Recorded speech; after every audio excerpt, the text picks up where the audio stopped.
Megastar മമ്മൂട്ടിയെയും മോഹൻലാലിനെയും കടത്തിവെട്ടി പ്രതിഫലത്തിൽ ഒന്നാമൻ നിവിൻ പോളി. അടുത്തിടെ ഇറങ്ങിയ എല്ലാ സിനിമകളും ഹിറ്റായതോടെയാണ് നിവിൻ തന്റെ പ്രതിഫലം ഉയർത്തിയത്.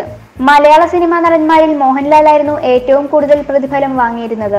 ജനതാ ഗ്യാരേജിലെ അഭിനയത്തിന് 5 കോടിയാണ് ലാലേട്ടൻ സ്വന്തമാക്കിയത്.